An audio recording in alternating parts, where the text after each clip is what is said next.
8-year-old boy disappears every night. Then dad secretly follows him and realizes why. AnimalsWorld. When he began to notice that his son was taking longer than usual to come home after school, Barry knew something was up. Then, when his son suddenly didn't have pocket money for toys or treats, alarm bells went off in his mind. But when he secretly followed him one day, what he uncovered left him appalled. Ken Amonte, who was only 8 years old at the time, lived in the rural town of Davao City in the Philippines with his parents.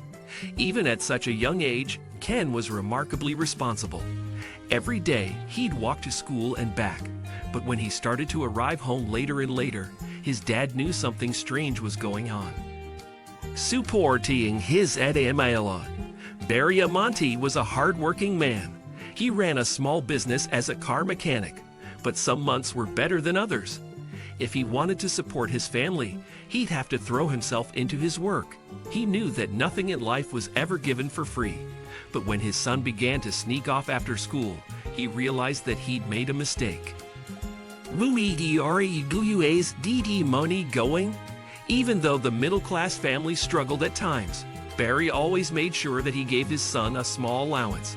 It was important to teach him the value of money from a young age. But oddly, Ken had been broke for the last 2 weeks. Where was the money going? When Barry discovered what his son was spending his pocket money on, he set off a chain of events that would change their lives forever. Teaching him in dat. After 2 weeks of his son's odd behavior, Barry's curiosity was killing him. Enough was enough. Today, he had slyly left the garage door open while he worked so that he could monitor exactly when Ken came home. But he was slightly disappointed when he saw his son walking down the drive. Right on time, he watched the boy quietly open the gate and rush inside. Just 10 minutes later, though, he reappeared. Following him, Ken began to walk back down the road, and Barry noted that he still had his school backpack on his shoulders. But why? The way it was sagging told the eagle-eyed dad that it was empty. After giving Ken a small head start, he began to follow him. When the boy walked into the local grocery store, the curious dad watched from a distance and waited for him to reappear. When he did, that suspicious backpack was bulging. ocdBXq area. Then Ken took a left turn and continued walking down the road. The corner cafes gave way to pawn shops, scrap yards, and liquor stores as he walked further and further into the bad part of the neighborhood. Barry's suspicions were running wild as he followed him. This was definitely no place for an 8-year-old boy. When Ken turned into a side road, Barry followed closely behind, carefully staying out of sight. He peered around the corner and was bewildered to see his son standing in the middle of the empty road. He watched the boy slowly lower himself into a crouching position. Then he pulled something out of his backpack. A father's instincts. Barry watched, mystified. What was he doing? Then he heard a low noise and saw a movement in the bushes on either side of the road. Suddenly, 3 animals loped out from their hiding places. They skittered and circled around the crouching boy. Barry didn't know what to make of what he was seeing, but suddenly the spell was broken. His instincts kicked in, and he began to run. Pretty disgusted, Barry reached Ken and began to chase the pack of dogs away. But then he understood. On the ground were disposable plates and cans of dog food. The poor stray dogs weren't in the best condition. They were clearly malnourished and had patches of hair missing. I'm embarrassed to say I was pretty disgusted, Barry admitted. But his son was about to teach him a valuable lesson. The truth comings out. The pups, who Ken had named Brownie, Whitey, and Blackie, happily tucked into their food, tails wagging.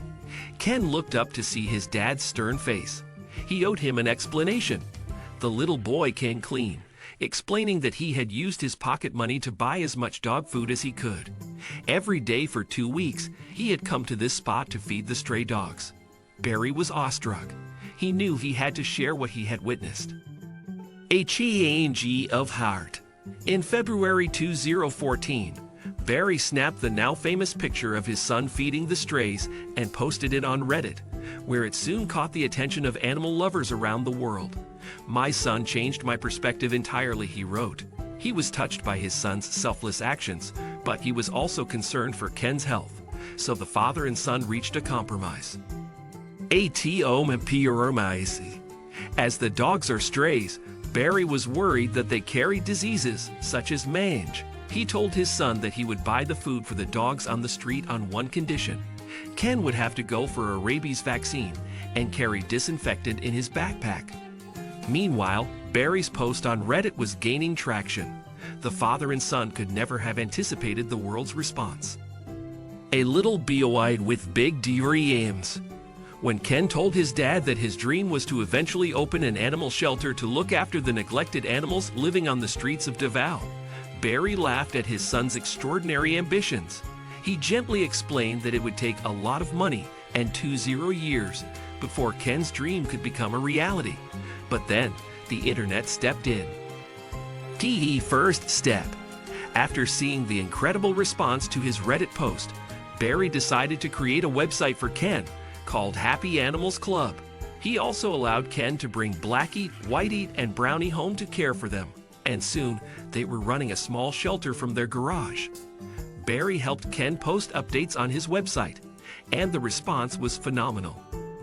A terrible situation. I love animals. I have 1 rescue dog and 2 rescue cats.